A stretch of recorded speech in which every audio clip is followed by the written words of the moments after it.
Raw happened, and it was bad. Wow, that was incredible for the last 3 to 4 years of Monday Night Raw being in 3 hours since like 2012. Yeah, 2012. Now it's been poor.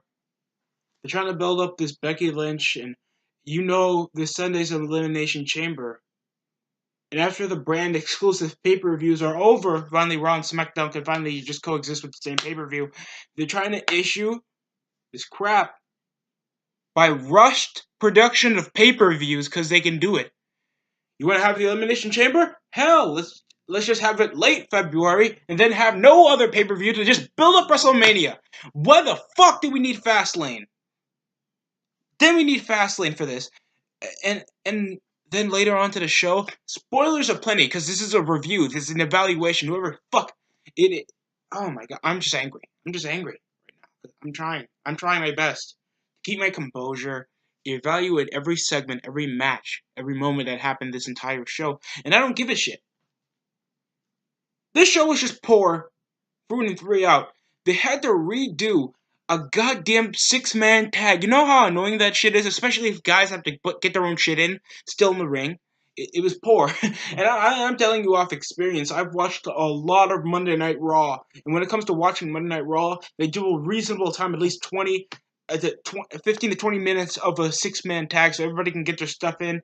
Some altercations can happen in the ring, and a bit of showcasing of what their moves can be. That's literally a six-man tag.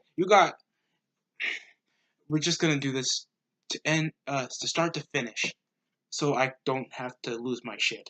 So, what happened on Raw? Becky Lynch was issued to apologize. She's still frequently coming into Raw because she wanted to face Ronda, yet she's still affiliated with SmackDown. So, what was the point of that? This superstar shakeup crap is stupid. Just bring back the draft, because this is just absolutely retarded. Now you're just issuing Becky Lynch to just frequently come here while trying to sell that she has still an injury in her knee. And now she has to issue an apology. You can just say sorry, and later on they could have just give you a condition. If Vince McMahon was just going to tell you, fuck you, you're not getting a WrestleMania match, Charlotte's coming in. And that's literally what it is. They were building this up for the entire show. Her getting advice by Alexa Bliss, Finn Balor, and crap like that, followed her order, just say sorry, or shit like that. All that to just get her suspended further on. Pointless. It's pointless showcasing. If they wanted to issue a goddamn apology, why couldn't she do it in their office to do less screen time on the damn ring? Ring time is important to the damn show. Backstage segments play a part for a reason. Stop it, man. It's ridiculous. Next up, oh my god, I got a headache. Because this wasted a bunch of time and it just shows how childish. People think that Becky Lynch is Stone Cold Steve Austin because she beats up authority figures. Not like any other wrestler beats an authority figure and she wears a leather piece of clothing. Next up was a triple threat. I think it was a triple threat tag involving the Sasha Banks, I think the Hug and Boss Connection. Just want to call it because I like tag names. Whatever in the hell the Tamina and Nia Jax are in the Riot Squad. That was just Sarah Logan and blah. Liv Morgan. Liv Morgan in the triple threat tag. Mainly because they just got their crap in.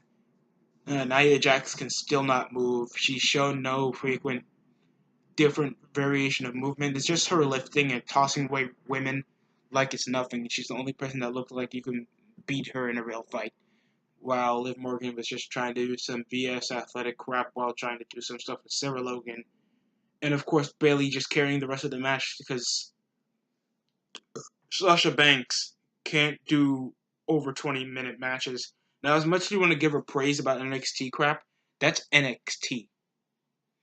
She's in a big show now, and she's supposed to be put in higher expectations. And she has not shown me that for the past, I think, 2 to 3 years she's been in WWE now.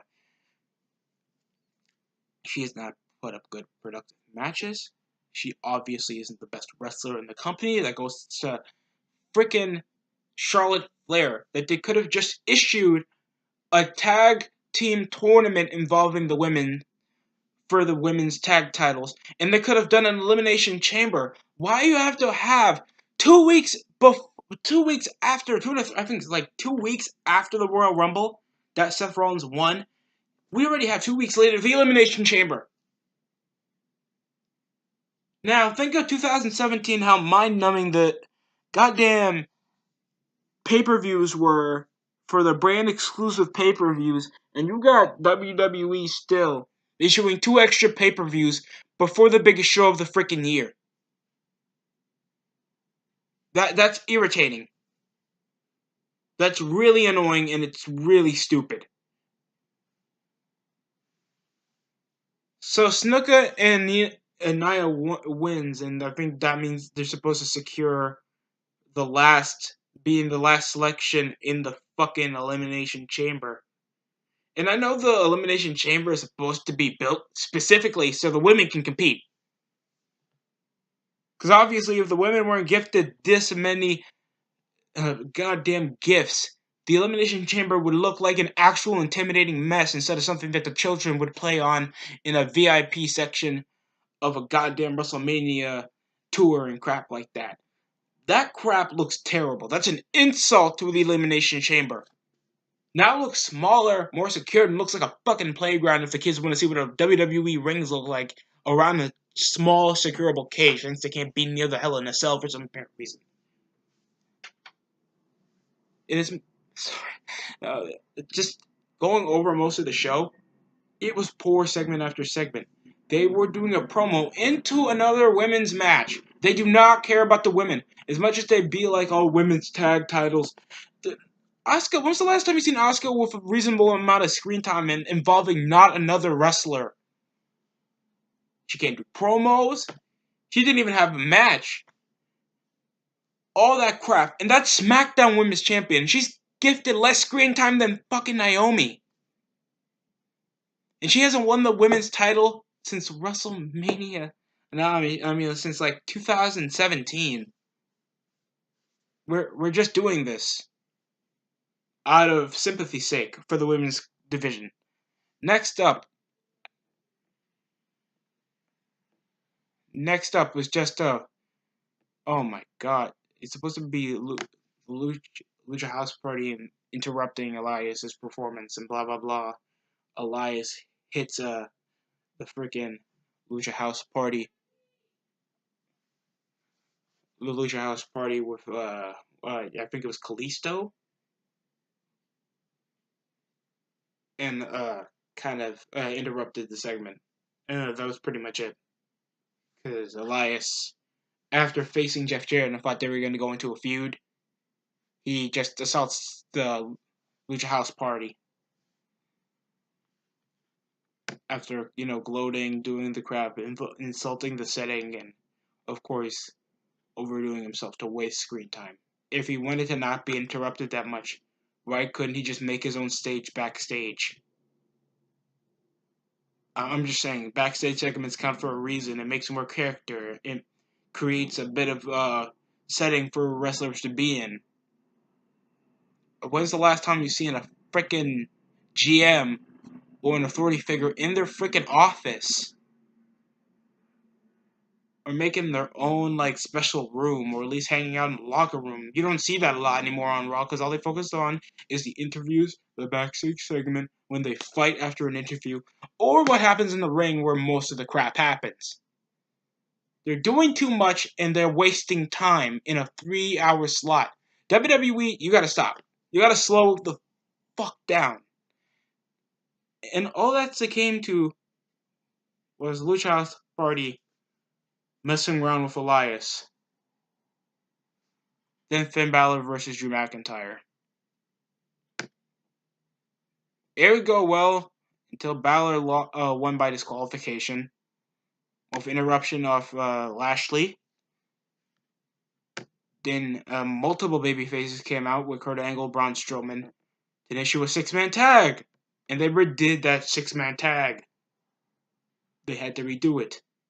No 30-figure stop that they just said, and the match will continue. When do you ever see that in a false finish? After somebody hits the rope. Out of nowhere. and they just declare that the match will continue. Baron Corbin got to stop wearing that crap. Really, he's not GM anymore. That makes no damn sense. He doesn't even have a gimmick. Baron Corbin doesn't have a gimmick, and he's wearing a suit.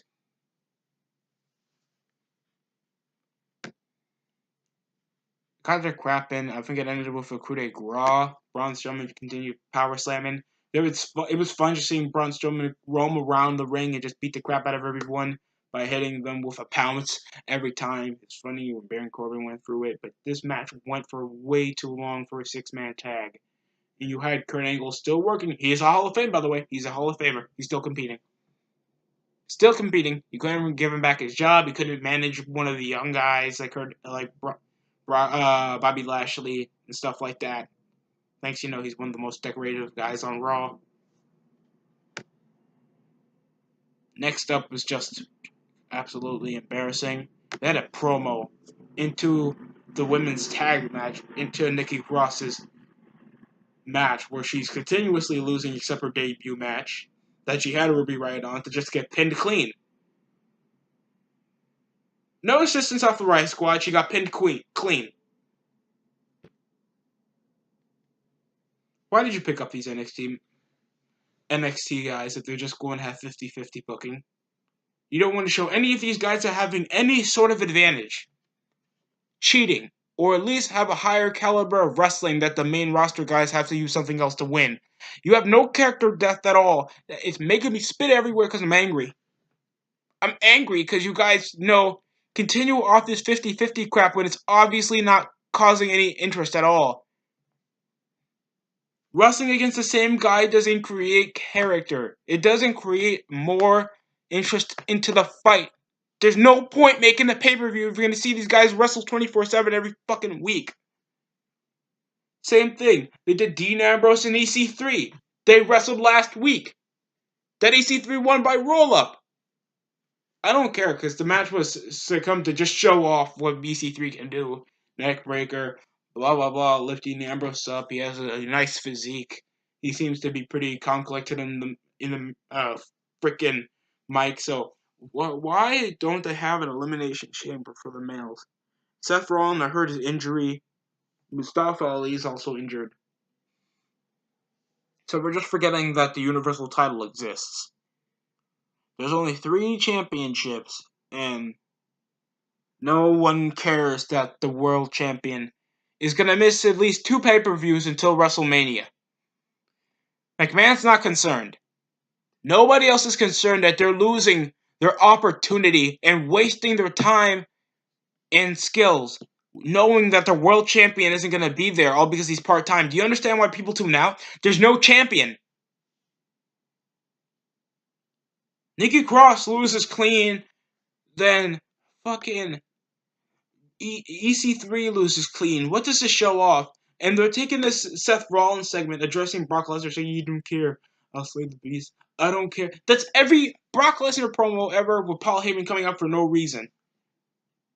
And he's not even going to be there. He's not even going to be there to even look at the competitors come Elimination Chamber. Thanks, he never issued a match for anybody else that has to face Brock Lesnar.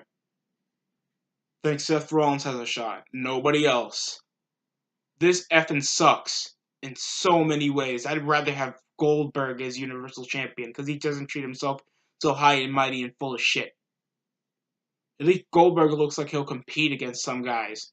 Brock Lesnar, they always do the same shit with him. They do a promo, Paul Heyman's just a hype man. For some apparent reason, they have this closest chemistry for some apparent reason that you don't even allow Brock Lesnar to speak a few words to himself. You don't let him have his own fucking mic.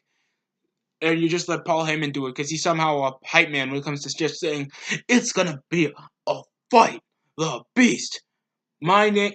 That's the most over shit the crowd says, and people just roll with it like they don't want Paul Heyman at the damn ring so Brock Lesnar can just say something to intimidate his opponent. It's the same crap, and I had to deal with this for a few more months until April? Change the fucking champ. We have the Elimination Chamber, where it looks like anybody can be champion. And you're telling me that you're not utilizing that for Brock Lesnar to compete against 6 guys that don't have to cause him a huge injury. If you wanted it, You could have let him compete in the Elimination Chamber, and let him lose it, make him retain it at Fastlane, and fuck it, he can face Rollins at WrestleMania. I don't give a damn. You gotta have Dean Ambrose win the Universal Champion, but he came around strolling like a babyface, sussly as hell, so he can just say congratulations. By the way, I still think fucking Roman Reigns deserves to have that leukemia. You see why I'm angry. You see, over all this time, Rant Video keeps getting bigger. A lot of other stuff is getting searched up because fans are not even researching a lot of wrestling. And I'm trying to figure out why WWE finds this okay, like this is incredibly profitable. Your world champion is not coming to your main show, your primetime show every week to build up that he got a WrestleMania opponent that might beat him. And this is a guy that mauled Roman Reigns twice until SummerSlam. I don't see any interest at all. Braun Strowman isn't angry that he didn't get his Royal Rumble match and got that stripped away to freaking Seth Rollins. I mean, to freaking Finn Balor. They don't do a segment with Braun Strowman getting screwed over by McMahon, and then the same thing with Becky Lynch getting screwed over for the women's title, all because she had an attitude issue. No number one contender matches, no qualifying matches for the Elimination Chamber to actually build it up. You could have waited 2 weeks. It's going to be this week. Why? Why? Why, for God's sakes? Why? The tag team titles were also on the line, but who gives a shit? Who cares about the Revival winning? Who cares? Yes, the Revival had... Okay, I'll give them this. This was a really good match because the Revival were smooth transition wrestlers. They got some good suplexes out there, some great slams. They're an incredible tag team, but more of a character other than we're just rough and tough nails. NXT gimmicks won't work. Look at Bayley and Sasha Banks. And still people will choose Ronda Rousey over them people. Come on, folks. I don't know if they're going to go into a program, because obviously this Sunday is going to be the Elimination Chamber, so I hope they still continue, because I know this is going to be a kickoff show, because kickoff show exists for no character depth. And just for 205 Live to just have a match. That doesn't really count. It's not going to be on the real pay-per-view. That's going to be like 5 hours long. Yeah, so if you don't know already, McMahon issued Charlotte Flair to be the Royal Rumble winner. When Becky Lynch already had an opportunity to face off against Asuka and lose terribly, she didn't ask for a rematch for that come WrestleMania. You have 2 of the top women's stars, and they'll just face the top women's star of Raw. Because Becky Lynch is popular, and all the top women are on SmackDown. Like Naomi, Carmella, Charlotte Flair, and Becky Lynch and Asuka. All women that could have been on Raw and be feuding with Ronda Rousey. While the women's, mainly of the women on Raw, focus on the tag titles that are being introduced. And I just thought the show sucked. I already told you what happened with McMahon.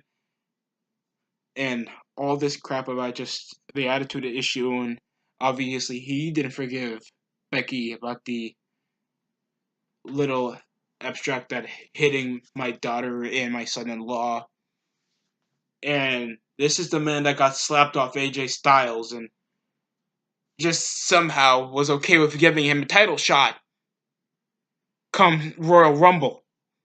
And now he gets now he just suspends Becky Lynch for some apparent reason. Wasn't this the same guy that had the face Stephanie and I Quit match back over nearly 15 years ago?